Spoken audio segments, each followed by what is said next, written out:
Pretty good bye week, honestly, for the Indianapolis Colts. One of the better Sundays of the year.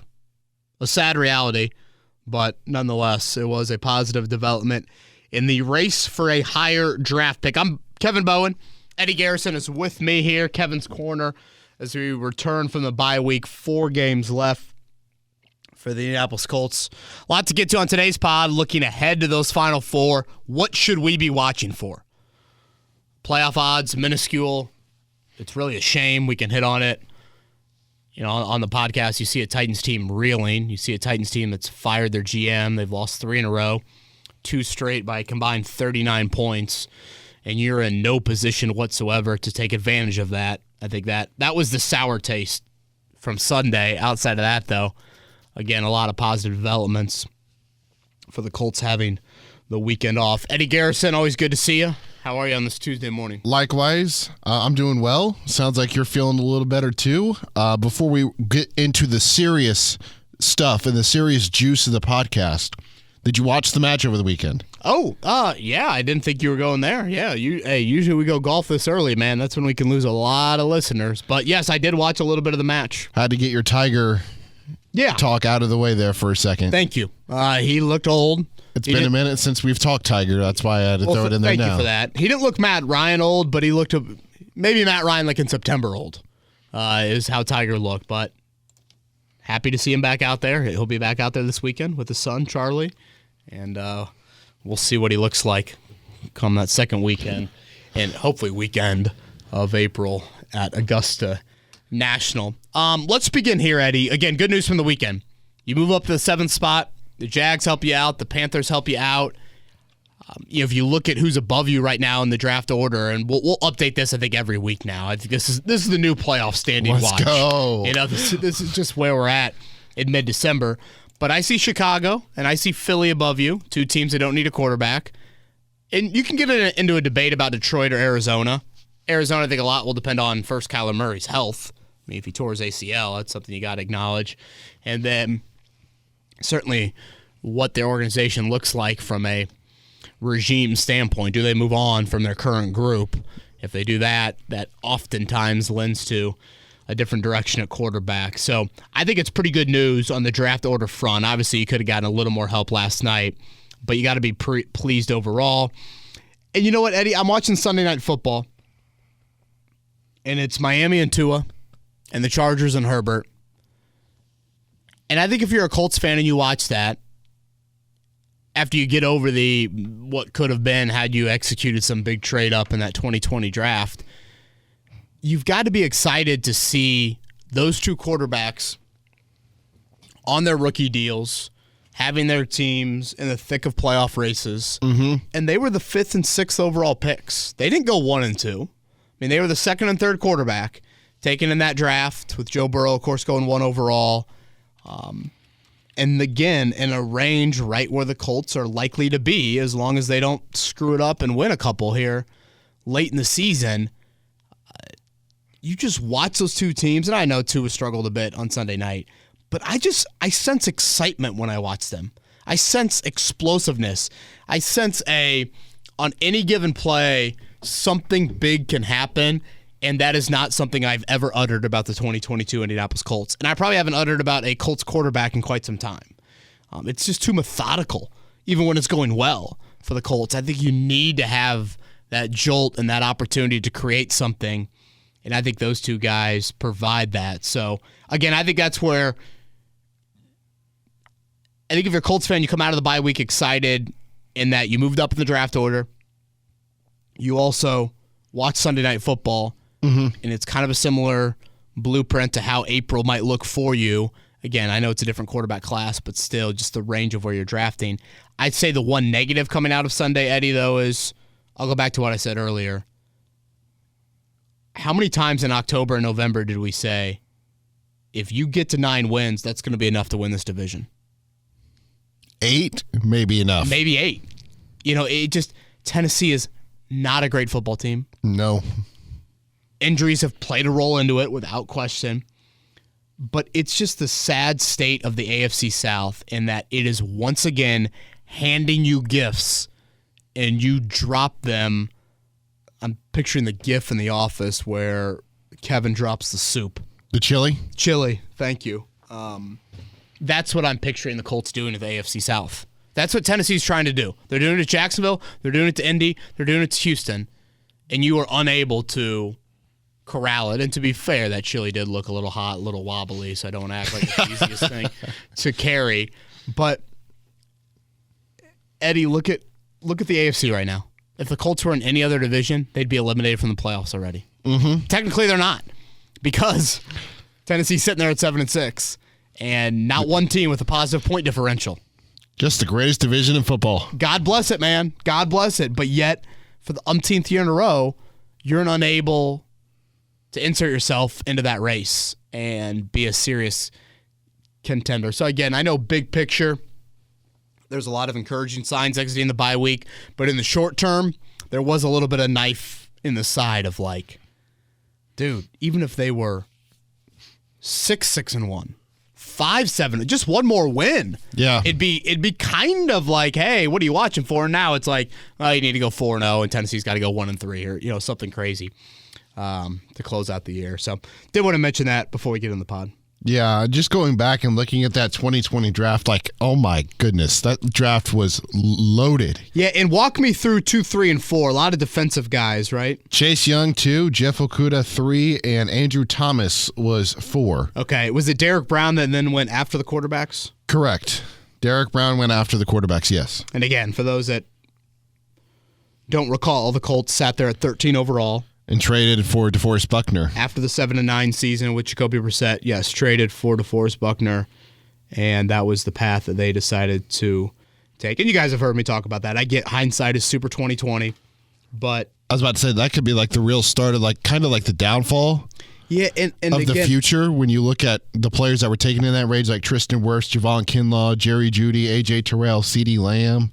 Yeah, and again, downfall is probably a good word to use, Eddie. That was your first opportunity to make a move at QB. Yeah. Post luck. And I've said this so many times, and I'll say it again. The day Andrew Luck shocks the world, you bring everybody into your building if you're Chris Ballard and you say, we're scouting these 2020 quarterbacks to the nth degree. We have got to prepare and see how and where we can find it. And when you're sitting there at 13 overall, you look at where Buffalo was at first when they got Josh Allen, or Kansas City was at first when they got Patrick Mahomes. They're actually bigger trade-ups for both of those organizations. Baltimore, I think, would fall into a similar boat with Lamar Jackson. And in that case, Eddie, you rattled off 2, 3, and 4. You had 3 teams that, you could have called all those teams and seen what sort of trade package you could have put out there and kind of forced them to say no. So you jump Miami, you jump the Chargers in both of those cases. I guess let's just get to it here, Eddie. Stuff to look for now in these Final 4 games. I think it's a very difficult thing to grasp for Colts fans and, like, what should we be watching for, this and that. Let's start with the starting quarterback decision. It is still Matt Ryan. My thoughts when I heard that yesterday probably went a little bit, a couple different directions. For one, I thought to myself, WTF. Yeah, that was one of them. I guess I thought this, Eddie. Is he really the best option in that building? And if that's the case, what a sorry state of a quarterback room. When Matt Ryan is your best option, the guy that leads the NFL in turnovers, the guy that clearly looks old, and that he is your best option here with 4 games to go in the season. Again, I have long said, I said it on last week's podcast, he should be benched. I'd probably go with Sam Ehlinger over Foles, but I could listen to Foles. There's a huge financial component of $17 million due that would weigh into that for me. The other thing I thought of is when you stink in the NFL, don't also be old at quarterback. Mm-hmm. The Colts stink, and they're old at quarterback. Matt Ryan is on pace to start, it'll be 15 of 17 games? So think about that. You're looking at a team that's going to go, let's say they go 5, 11, and 1, or I don't even know what it all adds up to, but that sounds something right. Let's say they do that, and you've started a 37-year-old quarterback who does not look like he can be a serviceable starter for a playoff caliber team at all, and he will have started 90% of your games, that's a waste of a season. It's an absolute waste of a season. And I get that internally the Colts don't want to think like that, and it's hard to, but it's the reality. When you suck and you're old, it's a bad year. And this has been a very bad season for the Indianapolis Colts. No matter what happens, really, in these final 4 games. And just the decision itself to go with Saturday, go with Ryan by Jeff Saturday. Things have to be so perfect around him to give you the level of play you need from him. Mm-hmm. And I just don't think you're built offensively to provide that perfect level around him. I also thought to myself, what does this mean for Sam Ehlinger? What is Sam Ehlinger going into next year? Is he your backup? Is he your third stringer? Do you still have this awkward, we're somewhat intrigued. I'd like to see Ehlinger a little bit more. Well, you had an opportunity this year, golden opportunity, to play him more, and you chose not to there. The 49ers, they're getting an answer on Brock Purdy right now. At least they're going to have something, and they don't necessarily need it. They're not in a desperate quarterback situation. Obviously, Trey Lance is still someone that they're very, very intrigued by, but those were just some of my running thoughts. Maybe the bye week and the rest on his shoulder, Eddie, will serve Matt Ryan well. Certainly there's no passing defense in the NFL you'd rather play right now than the Vikings. They're dead last in the NFL in pass defense. They're dead last in the NFL in total defense. They've allowed over 400 yards total offense in each of the last 5 games. Harrison Smith, one of the more reliable players they have at safety, missed last week's game. Well, it sounds like he's got a chance to play Saturday, but that'll be something to monitor. But yeah, I would say just in general, when I saw that news, I just thought, what a sad reality of you think he's the best guy. And again, he's been the QB for, if he starts these final 4 games, nearly 90% of the season, and you suck. That's a bad combo. Yeah. Peyton Manning, when you sucked at 3-13, you at least had youth.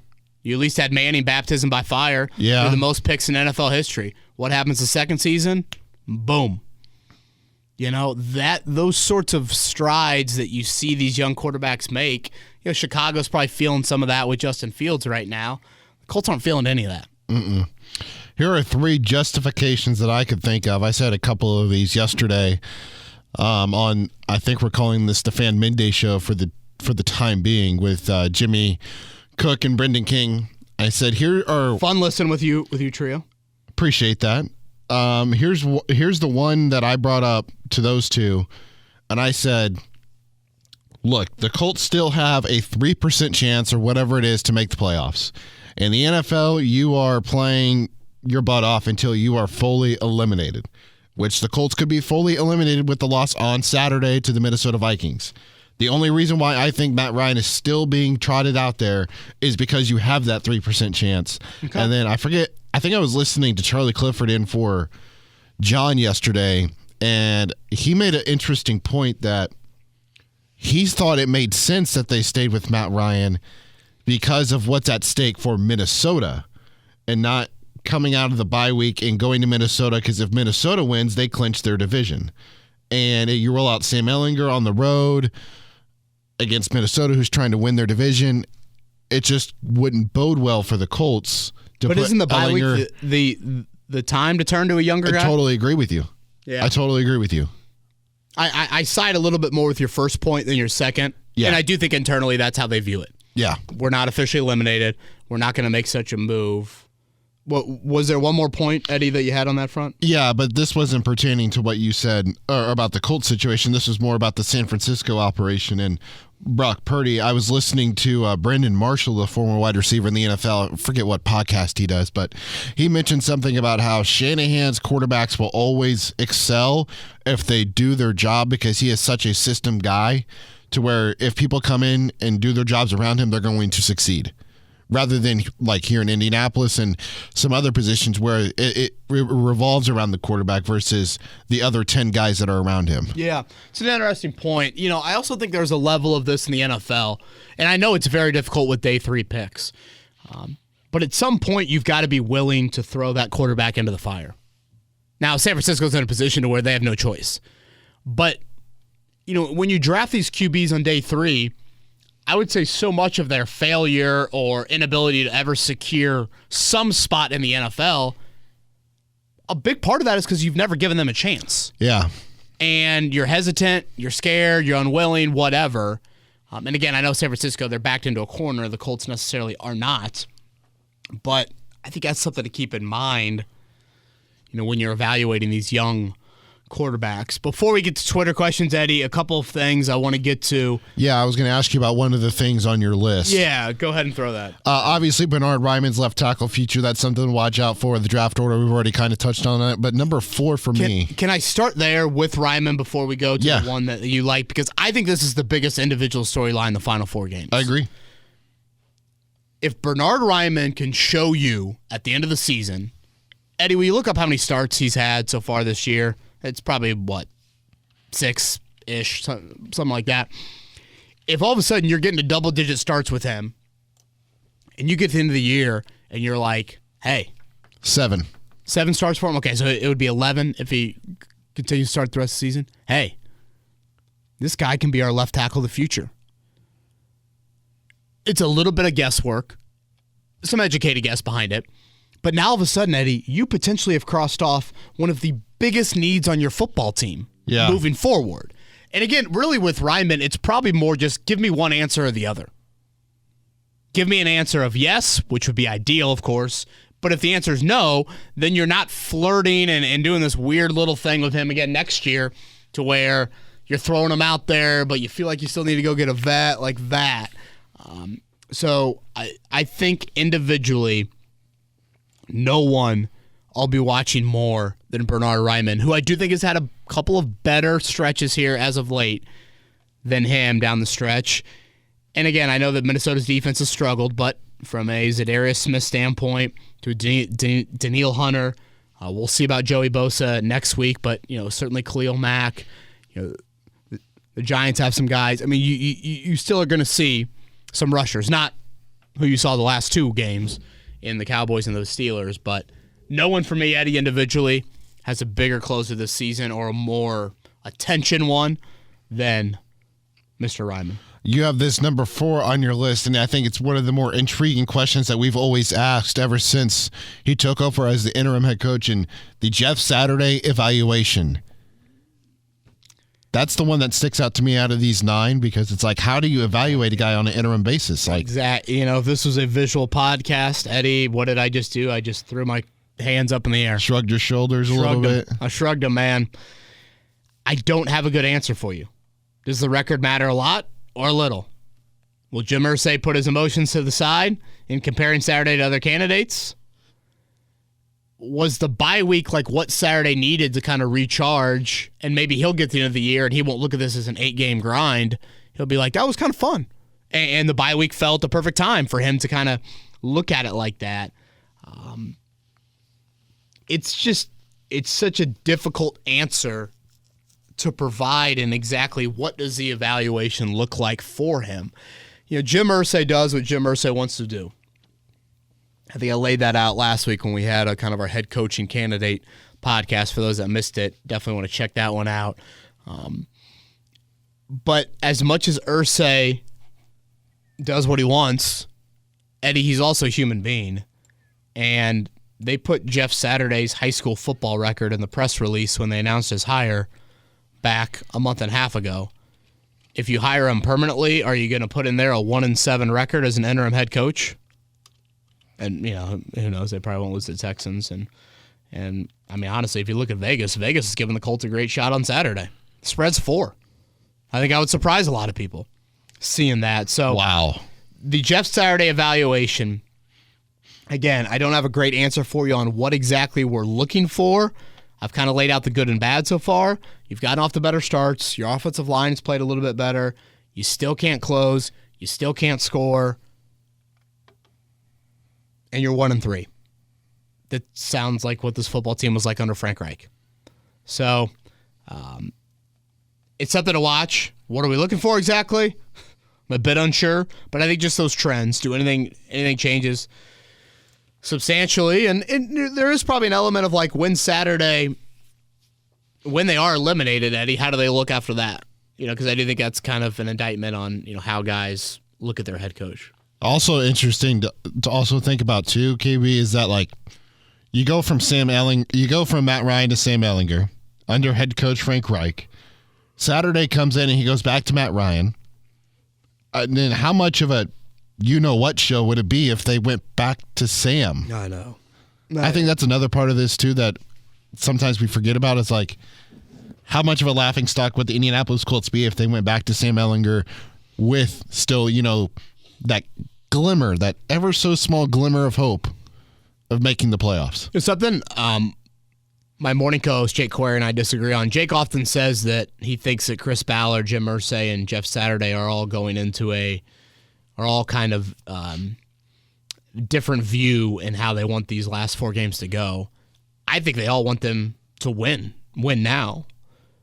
Irsay wants Saturday to work out. He wants wins on that resume to show to people this can work. Ballard wants to win because, again, when you fire your coach midseason, what that does is you're saying the coach is the issue, not necessarily the roster. So Ballard wants the roster to do well, so he at the end of the year can say, again, it was more of a coaching change that was needed. This was a good enough roster. If Saturday would have been here for longer stretches, we would have played better football, et cetera, et cetera. So I think those are some things to keep in mind. A couple other things I'll be watching for. They kind of fall into 2 categories.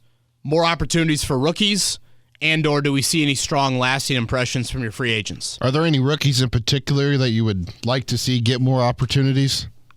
I didn't understand at all the usage of Jelani Woods in that Dallas game. I'd like to see more Jelani. I'd like to see more Alec Pierce underneath. Pierce talked about it yesterday. He was very honest in saying, getting in and out of his breaks, particularly at the top of his routes, is an area that he needs to work on. I think he is a little sloppy in that area, and any separation that he might have created before that, it kind of gets eliminated.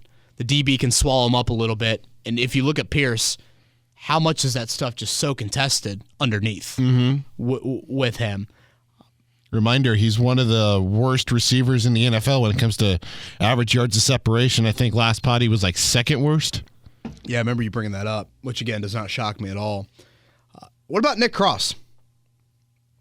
Do we see him at all in the final 4 games? Dallas Flowers, see him at corner at all? Is there some Isaiah Rodgers, defense in him, or is it more of a special teams role?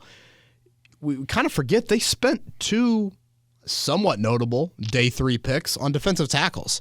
Eric Johnson has played a little bit, not too effectively, but what about Curtis Brooks from Cincinnati? Been on your practice squad all year long. So again, Eddie, these guys, it might take the official elimination from the playoffs to see it, but I think that is something to keep an eye on.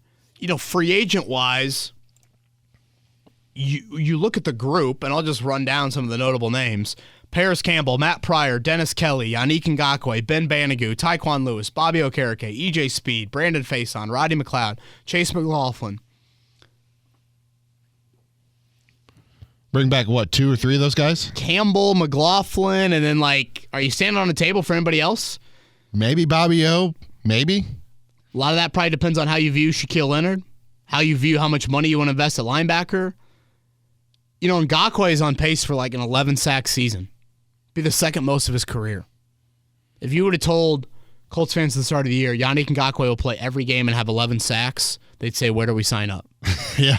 But yet, Eddie, I sit here on December 13th and think, I don't have this strong conviction on 1,000% you give him a blank check, any amount of money in free agency next year. Right. His sacks have just not been. There's been 1. And I know I'm getting a little nitpicky, but I think there's evidence behind it. I just don't think they've been as impactful or as kind of true indicators of him as a rusher that you would like to see. So, again, I think the rookies, I think the free agents you could throw there. And then lastly, and if you have anything else, Eddie, feel free to chime in. But I'll throw in. How many Pro Bowlers? As Pro Bowl voting ends this week, I think it's something just to keep an eye on because it matters. It matters to a guy like Grover Stewart, as it should. It matters to a guy like Zaire Franklin, as it should. Two guys that have deserving resumes, but will not get voted into the game because, again, they just don't have name recognition around the league. And to be fair, the defensive tackle group is pretty deep in the AFC. Guys that I could see get voted in, Buckner, maybe Gilmore, maybe Quentin Nelson. Jonathan Taylor, he's probably more, and again, maybe they won't do any alternates now that it's a skills competition. But oh, yeah, I forgot about that. Yeah, no longer a game, skills competition. You look at the top three rushers, if I'm not mistaken, in the league right now, I think they're all AFC. And what you have with Josh Jacobs, Derrick Henry, and Nick Chubb. So, Taylor probably wouldn't factor into that. But, again, that is something that players enjoy that recognition, as they should. Certainly 7.5, or what, 7.5, 7 Pro Bowlers last year, NFL best.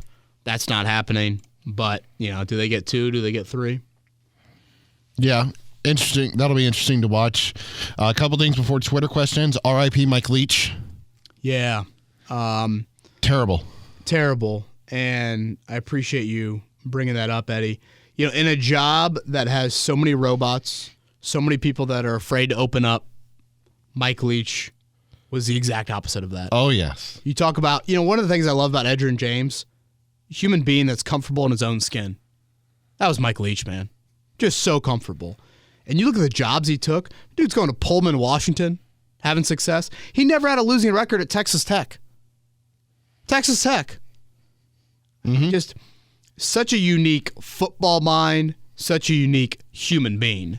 And that combination is pretty rare in the profession that he chose. And just so sudden, obviously, with how everything unfolded on that. I would have loved Mike Leach in the NFL. Yeah, to see that. I would try to, do an impression of him, but I'm not Joey Molinaro, so I can't do that. Looks like we've got a finality to the Purdue head coaching search. Really? Official? The Purdue head coaching search has ended, announces Purdue, but no name yet. Nothing like just the absolute tease. You would think if you really liked the coach, wouldn't you announce the name? Maybe the coach doesn't want it out yet. Maybe the coach is in a bowl game. Got it. Interesting. Well, nothing says like breaking live news on a podcast that is not live, but we'll update you on the Purdue head coaching search as we get through Twitter questions. Anything, Eddie, that I missed? One last thing. The ghost. Yes. He's back. Thank you for, it looks like Ryan Walters, Illinois defensive coordinator. Oh. So the first defensive hire from Purdue, I think, so not the Western Kentucky guy. Since the 80s, I think you got to go back to him. Young dude. How old? I want to say like 36, 38, something like that there. Sorry, what you asked me about Hilton? The ghost, yes. Thrilled for him. Yeah, I thought Jerry Jones had a great quote today about Hilton, saying, I've always admired him, knew that he was picking his team. He had a lot of interest out there. He's one of the smartest wide receivers I can remember. I'll never forget Andrew Luck going to, I forget if it was Ballard or Reich when those two were hired, and just being like, trust me, T.Y. Hilton is a unique individual, and his ability to have an innate ability to run routes and get open and the timing. Special player, special talent. I like the fit down there. They don't need him to do too much. 4 games to go, 11 catches, 12 catches, something like that for him. I just think kind of alleviate a little bit of the, hey, we're going to put our third corner on you because we're going to double Lamb and we're going to give some attention to Schultz or Michael Gallup or, hell, Tony Pollard. And can Hilton win? Can he win those matchups? He's been in the playoffs before. He's had big games in the playoffs before. He's had big moments in the playoffs before. I think all of those things are important, and I think T.Y. Hilton has earned the right to do this.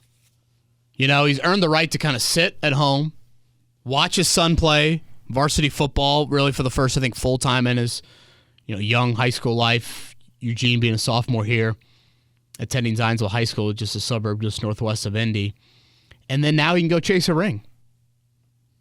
And again, T.Y.'s earned that right. Jerry Jones's quote, like he's kind of earned him. I mean, he's been admired around the league. And there's two coaches on Dallas' staff I think it's worth pointing out. You've got Joe Philbin as their O-line coach. And you know who one of their offensive assistants is? Scott Tolzien. No. An offensive assistant for Mike McCarthy.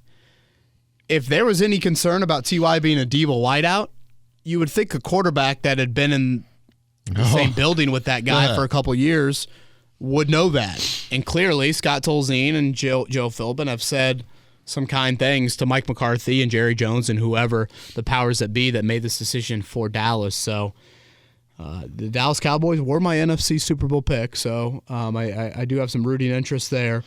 At least you can get one of them possibly, I was right? gonna say, is this where I reveal my AFC pick or no? Oh, you hammered the table back during the preseason. I vividly remember this. You went through and detailed every single one of your bets that you had on your guy, Derek Carr, and those pesky Raiders. Hey, if they would have finished off that game last Thursday night, they'd be lurking. That's at true. 6-7. Very true. It is a shame that, you watch the Raiders and think, wait, we're not going to see Devontae Adams and Josh Jacobs in the playoffs? There should be a draft for them. But nonetheless, yeah, the Cowboys, some rooting interest from me. Todd McShay's first mock draft revealed has the Colts at 7, taking Peter Skoronski, tackle from Northwestern. Short arm dude, right?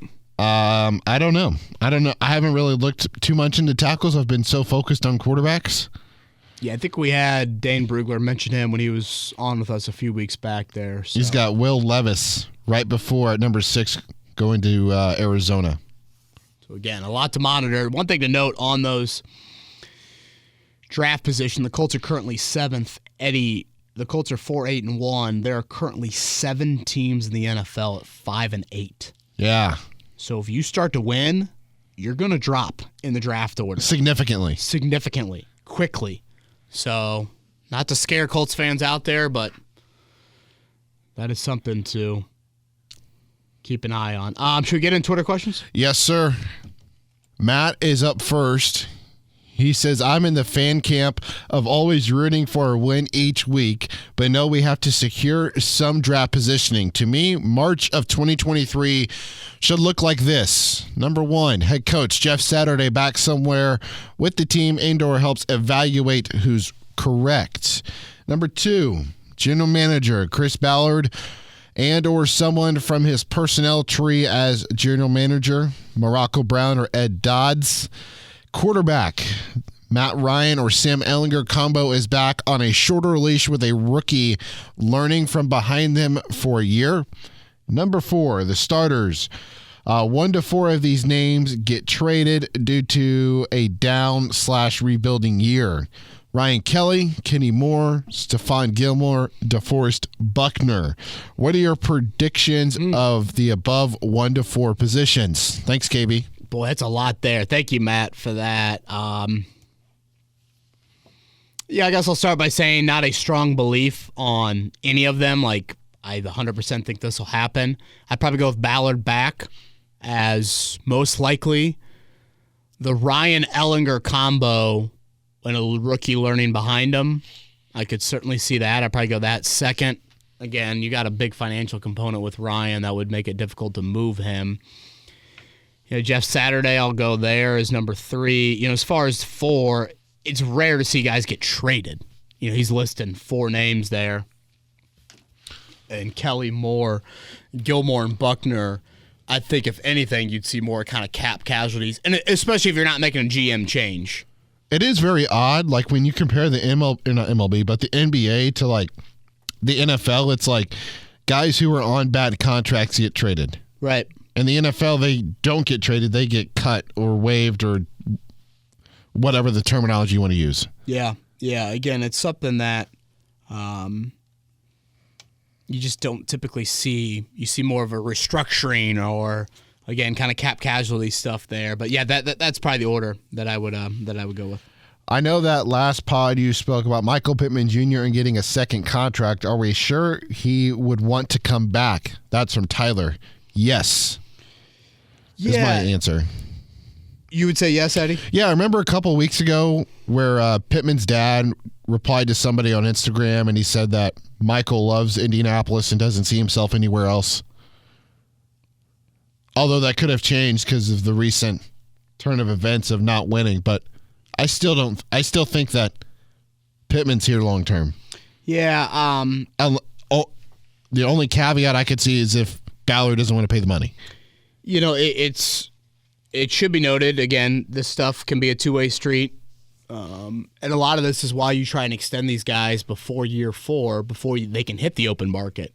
And they appreciate that. The quicker you help them get to the second contract, the guaranteed money, all of that stuff, they're obviously going to like that and appreciate that.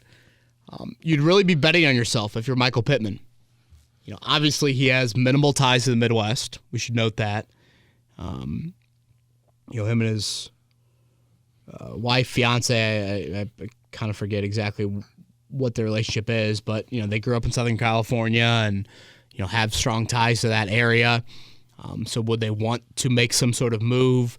Are they fans of the direction at quarterback? I tend to think that the Colts are in a position where you almost have to extend them. I know that can get a bit dicey and some fans will scoff at what the price tag looks like and all of that, but I just don't think you're in a great skill position situation at receiver for a guy like him. Pierce and Campbell, I think, are very individual guys that just kind of do their own things, and it would create a really, really, really big need at wideout when I'm not sure that's the route that you would go with. But it's probably fair to point out, I mean, Tyler, if you look at last year, A.J. Brown clearly had some issues with Tennessee. I don't think Michael Pittman's earned the right necessarily to express those issues, but do you get to a point where a guy just wants to test the open market? You don't typically see that in the NFL as much as you see it in other leagues. Yeah. But I think it's worth pointing out. Assuming that the Colts actually draft a quarterback this year, David is wondering, are the Colts 2 or 3 drafts away from being competitive? Boy, when I hear the word competitive, Eddie, I think that's such a low bar. Like, aren't the Jags competitive this year? Well, you could argue that the Colts have not been competitive this year. Sure. But, they're probably like a couple of wins away from being competitive. And again, where are you competitive? Are you talking AFC South or are you talking AFC? Those are two different barometers right now. David, if you hit at quarterback at some point and you're able to support the offensive line, you really should be back pretty soon. Now, again, hitting a quarterback in that rookie contract is the big question. But, when you look at and go back to that 2020 draft, there weren't very many growing pains for Cincinnati post-ACL for Burrow. There weren't very many growing pains for Miami still won, even when Tua was going through his kind of up and down nature. 9 and 10 wins. In, I think, each of those first 2 seasons, and then this year we'll see how it plays out. And then the Chargers, again, from a competitive standpoint, they're not that far off. So I guess a lot of it, again, defines where you want to be competitive within the AFC hierarchy. Yeah, you are probably 2 or 3. But within the AFC South, gosh, I'd like to think you could be competitive very quickly. Yeah. Who from the AFC South do you sit here right now and say, I'm betting on this team winning 11 football games in 2023? I mean, the easy answer here is Jacksonville. What the strides that Trevor Lawrence has made over the last 3-4 weeks. And still, Eddie, you don't want to bet that with your own money. Well, and they get Calvin Ridley back next year. And still, I think, I don't know if that's like a slam dunk. It's right. You'd feel much more confident in betting that type of money for 11 wins on every other division than you would the AFC South. Certainly. Also depends on what schedule they get next year for non-conference, that is, too. Yeah. Definitely. Do you know which division it is next year? If you had to... Boy, I would guess, yeah. Who was it last year? I'm going to guess AFC North. I mean, this year it's the AFC West and the NFC East. I would guess AFC North and maybe NFC North. I think by process of elimination. Who was last year? Which division was last year? Do you remember?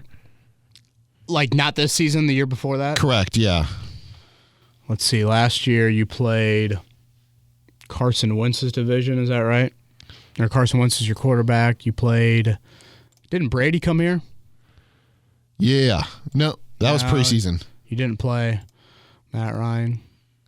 I don't know. That was the Rams, so it was the West. My head's exploding. Oh, yeah, Rams and Seahawks out of the gate. NFC West. So, yeah, NFC North, something like that. Yep. Cameron is next. He says, assuming the Colts win one more game all year, that being against the Houston Texans, it's entirely possible that they finish in the 4 spot behind Houston, Chicago, and Denver. In this scenario, do you have to trade up from 4 to get to 2 to get Bryce Young or C.J. Stroud? I'm really worried at this point if that happens, Chris Ballard will trade down, and I will probably go play in traffic. Well, I don't. Now, it's worth noting in that mock draft that I talked about with not Kuiper, McShay. Thank you. He had C.J. Stroud going 4th in that draft, not 2nd. Interesting. So it went Young 1 and then no quarterback till 4? Correct. He had Will Anderson, and then I can't remember the other player that he had at 2. Yeah, Cameron, I would say please don't play in traffic is where I'd start. You know, it's going to be a debate that you're going to have come draft time of, do you feel like you got to get to 2 or do you wait? You know, we brought up that 2020 draft earlier. I mean, Tua and Herbert fell to 5 and 6 respectively. And as Eddie mentioned, Chase Young at 2 and Jeffrey Okudah at 3 and Andrew Thomas at 4. You know, so much of that is you got to gain intel from around the league. I'm a big believer in that. You got to go up and get the guy. I think waiting runs the risk. You hear the stories about, the New Orleans Saints were going to take Patrick Mahomes. How'd he fall into them? Well, the Chiefs had some intel. They felt like they had to get above them. I think Mahomes helped out the Chiefs with that intel, if I have the story correct. And I think that's kind of the slippery slope that you run with there. So the beauty of it is you do have some teams above you right now that, again, are not necessarily quarterback-needy teams in Chicago and Philly. And we'll see how Detroit and Arizona fall into that mix where it's not necessarily a slam dunk. But go back to what I said earlier, man. You got 7 teams at 5 and 8. 7 teams right now at 5 and 8. If the Colts mess around and win 2 here or 3, they're gonna be in the teens. And it's going to cost them more of their future. Yep. Scary in my opinion. It also depends on which quarterback they love too, because if they love Anthony Richardson, then they can get him in that 10 to 12 range. Yeah. Which is where they could be if they win 1 or 2 games. It's a good point. Jalen Carter was the other guy that I was forgetting that McShay had in that the top big dude 4. from Georgia. Yeah, he's being compared to as one of the best defensive lineman prospects since Aaron Donald. That's high praise. Yeah, it is. Jason's Twitter question is next. On the subject of pain, based on what you've seen, what would you suppose the Jacoby Brissett-led Colts record would be this season, assuming the same coaches were in place as they have been so far this season? Yeah, I try to get past imagining Jacoby Brissett-led football teams and their win total. 7? You think? Is that too high? I was going to say like 5. Well, I mean, they're on pace to win about 5 now, and I don't know. I think Jacoby would have been a little steadier. I mean, the thing that Jacoby did a nice job of, even his 1 year here, is he protected the football well. Yeah. And that obviously was an issue. It's not like you're creating, or you have created these big plays with Matt Ryan. That's something that Jacoby did not do. But, so yeah, I would go on that front, 7-ish. With the update to the peanut punch rule, does this change potentially make Shaq Leonard's contract a red flag? This is from Tyler. What makes him worth a big contract, in my opinion, if his turnover ability, but will this rule change turn his big plays into penalties, or is that an overreaction from me? Yeah, and again, I will raise my hand a little bit. When Tyler sent this to me, I was kind of unfamiliar. Had you heard about this, Eddie? No, I have not. Sounds like they would like to make a little altering to the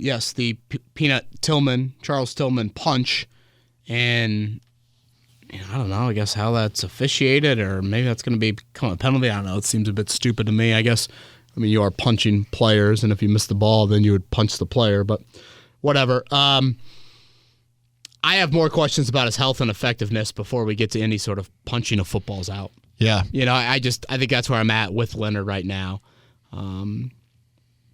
So, Tyler, it's a fair point to bring up. I mean, a slight overreaction, if anything. But for me, let's start with how healthy he looks, because he didn't look healthy.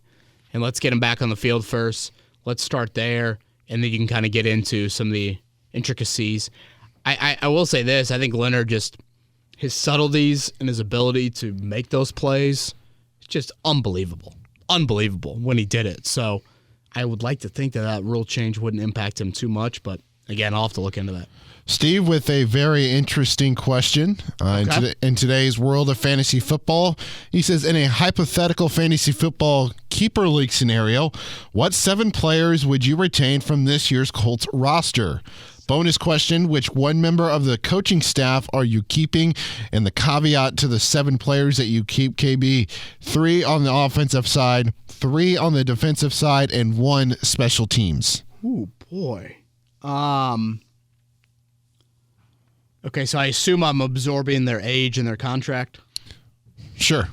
Okay. Although in fantasy football, you don't have contracts, so. 3 on offense, I'd go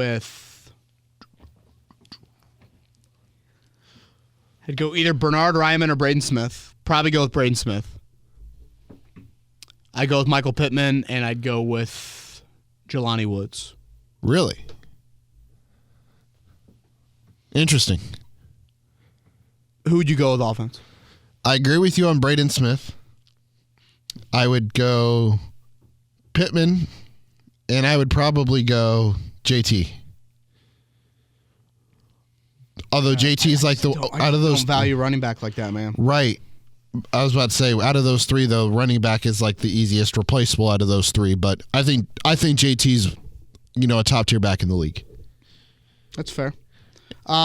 Now, what 3 defensive players would you take? I'd go Buckner. I think he's got some staying power into his late 20s, early 30s.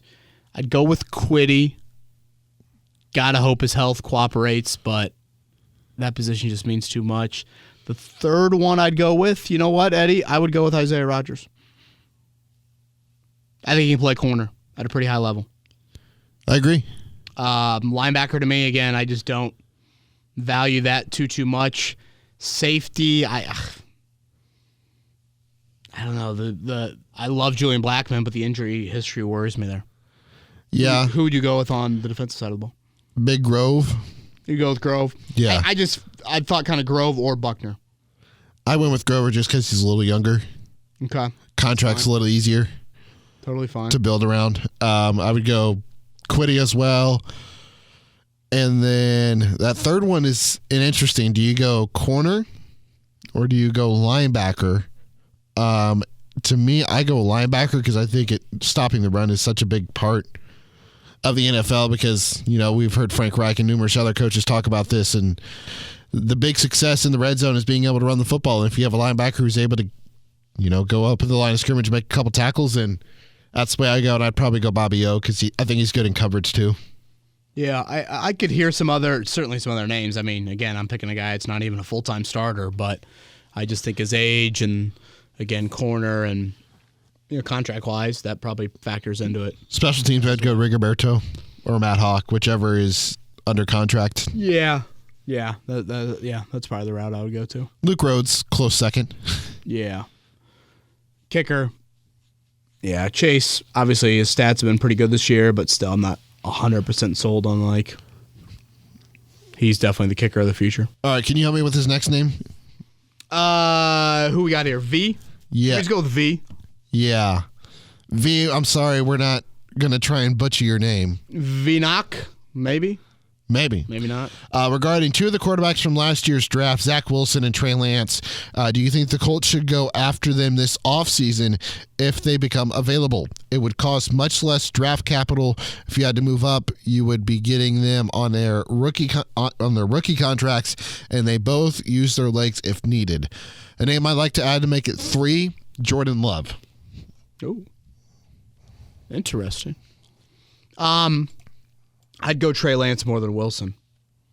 I would too. Again, the BYU to New York, the skepticism, I was just kind of skeptical about that. Some off the field, of course. I just worry about the scar tissue. The locker room. Yeah. Again, Tannehill is really the only one that's worked out when you think about it from a retread, top 10 pick standpoint. And I just don't remember Tannehill having the same sort of Miami backlash that maybe Carson Wentz had in Philly or Zach Wilson is starting to have in New York. So if it's an either or there, I'm going Trey Lance. Two questions left. Tyler is next, and he says, after decompressing from that fourth quarter against the Cowboys, I know that the last pod you spoke about Oh, we already got that one in there. We got it in there twice. Missed. I forgot to That's on take me. it out. It was either you or me. I don't know. I'll take the blame. Last question then, Garrett. I'm sure I wasn't alone in having high expectations for this year's team, and with each season beginning, the Colts hope for success, but I don't want to get ahead of myself in thinking that a new quarterback or offensive line combination could be the magic fix for this team. What do you believe is the best and the worst and the realistic case for the timeline of the Colts' improvement, and how much of your outlook depends upon draft position in April? Yeah, I'd say a good amount, Garrett. I mean, the quarterback O-line combination in the first two rounds, I hear you. Can you bolster O-line at all through free agency? I think that's something that you have to look into. I think like the worst case scenario is this: your rookie quarterback kind of teases you throughout that rookie contract. You get 4 years into it, you pick up that fifth-year option, and then you realize he's not the guy. Honestly, what Miami felt with Tannehill is probably a big thing. The best case scenario is it's like, a lot of these AFC quarterbacks that have gotten their respective teams to the playoffs on the rookie deal. Mahomes and Allen and Jackson and Burrow, and it looks like out of Tua looks like they're a playoff team. We'll see about Justin Herbert and the Chargers. That's kind of the best case scenario, to where you're winning and building with that rookie QB, rookie contract quarterback, where financially you're in a really great spot. You feel like the growth of that position is there. Again, you're learning how to win. I thought that was huge about the Luck era, is you made those progressions in 2012, 13, and 14 of one step further in the playoffs each year. Similar to the early part of the Manning era, is you got a taste of success in the postseason, and I thought that helped you majorly for future success when you were able to win it all in 2006. Is that everybody? That is all. I guess it's prediction time, right? Oh, we're doing predictions this week? This is our lone pod of said week here. Again, it's an early 4-point. I think it opened at 4.5. Christian Darrisaw is expected to be back for Minnesota. He was cleared, I think, of concussion protocol against the Lions, but they held him out a week just to be safe. So was Garrett Bradbury.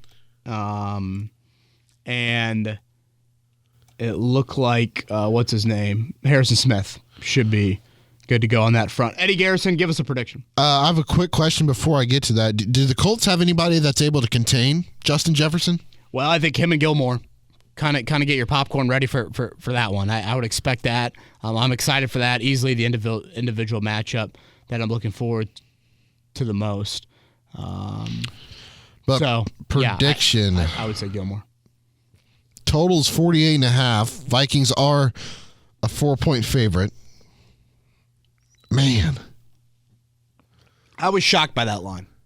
I mean, it's just tough to gauge, like Minnesota defense gives up the most yards in the NFL, and their offense hasn't been totally great. The Colts defense has been good.